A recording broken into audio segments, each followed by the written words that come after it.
ಚಹಾ ಜೊತೆಗೆ ಸೂಪರ್ ಆಗಿರುವಂತಹ ಒಂದು ಸ್ನ್ಯಾಕ್ಸ್ ರೆಸಿಪಿ ತೋರಿಸ್ತಿದ್ದೀನಿ. ಒಂದು ಆಲೂಗಡ್ಡೆ ತೊಗೊಂಡಿದ್ದೀನಿ, ಹಾಗೆ 1 ಕಪ್ ಆಗುವಷ್ಟು ನಾನಿಲ್ಲಿ ಗಟ್ಟಿ ಅವಲಕ್ಕಿ ತೊಗೊಂಡಿದ್ದೀನಿ. ಈ ಅವಲಕ್ಕಿನ ಮೊದಲಿಗೆ ಕ್ಲೀನಾಗಿ 1-2 ಸಲ ತೊಳ್ಕೊಂಡು ತಗೋಬೇಕು. ತುಂಬಾ ಕ್ರಿಸ್ಪಿಯಾಗಿ ಬರುತ್ತೆ ಮತ್ತು ತುಂಬ ಕಡಿಮೆ ಸಮಯದಲ್ಲಿ ರೆಡಿ ಮಾಡ್ಕೋಬೋದು ಈ ಸ್ನ್ಯಾಕ್ಸ್ ರೆಸಿಪಿ. ಮೊದಲಿಗೆ ಈ ಅವಲಕ್ಕಿ 1-2 ಸಲ ಕ್ಲೀನಾಗಿ ತೊಳ್ಕೊಂಡಿದ್ದೀನಿ. ತೊಳ್ಕೊಂಡಾದ್ಮೇಲೆ ಇದಕ್ಕೆ ಮೇಲೆ ಒಂದು ಸ್ವಲ್ಪ ಮತ್ತೆ ನೀರು ಹಾಕಿದನ್ನು ಸೈಡಿಗೆ ಎತ್ತಿಡ್ತಿದ್ದೀನಿ. ಇಲ್ಲಿ ಒಂದು ಆಲೂಗಡ್ಡೆ ತೊಗೊಂಡಿನಲ್ವ, ಕಚ್ಚಾ ಆಲೂಗಡ್ಡೆ ಅದ, ಇದು ಮೀಡಿಯಮ್ ಸೈಜಿಂದು. ಇದನ್ನು ಈ ರೀತಿ ಕಟ್ ಮಾಡ್ಕೊಂಡು ತಗೋಬೇಕು ಅಷ್ಟೇ. ಓಕೆ ನೋಡಿ, ಆಲೂಗಡ್ಡೆ ಕಟ್ ಮಾಡ್ಕೊಂಡಾದ್ಮೇಲೆ ಮಿಕ್ಸಿ ಜಾರಿಗೆ ಸೇರಿಸ್ತಿದ್ದೀನಿ. ಇವಾಗ ಈ ಅವಲಕ್ಕಿ ಕೂಡ ಮಿಕ್ಸಿ ಜಾರಿಗೆ ಸೇರಿಸ್ತಿದ್ದೀನಿ. ಎರಡೂ ಸೇರಿಸಿ ಇದನ್ನು ನೀರು ಹಾಕಬಾರ್ದು, ಸೊ ಹಾಗೆಯೇ ರುಬ್ಕೊಂಡು ತೊಗೋಬೇಕು. ಆಲ್ಮೋಸ್ಟ್ ಅವಲಕ್ಕಿ ನೆಂದಿರುತ್ತೆ ಅಲ್ವ, ಸೊ ಅದರಲ್ಲಿ ಸ್ಮೂತ್ ಆಗುತ್ತೆ ನೋಡಿ. ಈ ರೀತಿ ಸ್ಮೂತಾಗಿ ಸ್ವಲ್ಪ ತರಿಯಾಗಿದ್ದರೂ ಭೀ ನಡೆಯುತ್ತೆ. ಇವಾಗ ರುಬ್ಕೊಂಡು ಈ ಮಿಕ್ಸಿಂಗ್ ಬೌಲ್ದಲ್ಲಿ ಸೇರಿಸ್ತಿದ್ದೀನಿ. ಇವಾಗ ಖಾರಕ್ಕೆ ಎಷ್ಟು ಬೇಕೋ ಅಷ್ಟು ಹಸಿಮೆಣಸಿನ್ಕಾಯಿ ಪೇಸ್ಟ್ ಹಾಕ್ತಿದ್ದೀನಿ.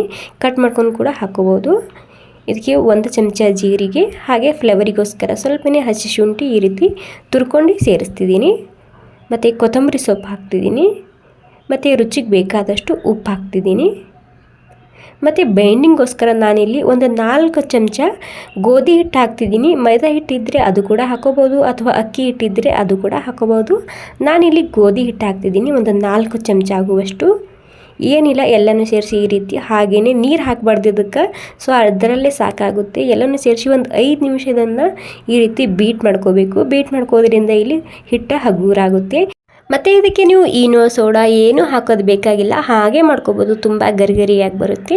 ಇಲ್ಲಿ ಎಣ್ಣೆ ಕೂಡ ಬಿಸಿಯಾಗಿದೆ. ಈ ರೀತಿ ಬಿಟ್ಟರೆ ಆಯಿತು. ನಾವು ನಾರ್ಮಲಾಗಿ ಪಕೋಡ ಮಾಡ್ಕೊತೇವಲ್ಲ, ಅದೇ ರೀತಿ ಬಿಡಬೇಕಿಲ್ಲಿ. ಎಣ್ಣೆ ಬಿಸಿ ಆದಮೇಲೆ ಗ್ಯಾಸ್ ಮೀಡಿಯಮ್ ಆಗಿ ಇಟ್ಕೊಳ್ಳಿ. ಈ ರೀತಿ ಬಿಡಬೇಕು ಅಷ್ಟೇ. ನಾರ್ಮಲಾಗಿ ಪಕೋಡ ಮಾಡ್ತೇವಲ್ಲ ಅದೇ ರೀತಿ, ಬಟ್ ಪಕೋಡಕ್ಕಿಂತ ತುಂಬ ರುಚಿಯಾಗಿರುತ್ತೆ, ತುಂಬ ಕ್ರಿಸ್ಪಿ ಆಗಿರುತ್ತೆ ಮತ್ತು ತುಂಬ ಕಡಿಮೆ ಸಮಯದಲ್ಲಿ ರೆಡಿ ಮಾಡ್ಕೋಬೋದು ಈ ರೆಸಿಪಿ. ಓಕೆ ನೋಡಿ, ಎಲ್ಲ ಕಡೆಗೆ ಗೋಲ್ಡನ್ ಬ್ರೌನ್ ಆಗೋ ತನಕ ಈ ರೀತಿ ಫ್ರೈ ಮಾಡಿದರೆ ಆಯಿತು. Super crispy snacks recipe ready ಆಗುತ್ತೆ. ಮತ್ತು ಈ ವಿಡಿಯೋ ನೀವು ಎಲ್ಲಿಂದ ನೋಡ್ತಿದ್ದೀರಾ ಅಂತ ನನಗೆ ಕಮೆಂಟ್ ಮಾಡಿ ತಿಳಿಸ್ಬೋದಾ? ಓಕೆ ನೋಡಿ, ನಮ್ಮ ಸ್ನ್ಯಾಕ್ಸ್ ರೆಸಿಪಿ ರೆಡಿಯಾಗಿದೆ. ಎಷ್ಟು ಸರಿಯಾಗಿ ಬಂದಿದೆ ನೋಡಿ. ತುಂಬಾ ಗರಿಗರಿಯಾಗಿ ಬರುತ್ತೆ, ಅಂದರೆ ತುಂಬಾ ಕ್ರಿಸ್ಪಿಯಾಗಿರುತ್ತೆ. ನೀವು 1-2-3 ತಾಸು ಹಾಗೆ ಬಿಟ್ಟರು ಕೂಡ ಇದು ಕ್ರಿಸ್ಪಿಯಾಗಿ ಇರುತ್ತೆ. ಸೂಪರ್ ಆಗಿರುವಂತಹ ಸ್ನ್ಯಾಕ್ಸ್ ರೆಸಿಪಿ ರೆಡಿಯಾಗಿದೆ. ಜಸ್ಟ್ 2-3 ಸಾಮಗ್ರಿಯಲ್ಲೇ ರೆಡಿ ಮಾಡ್ಕೋಬೋದಲ್ವಾ.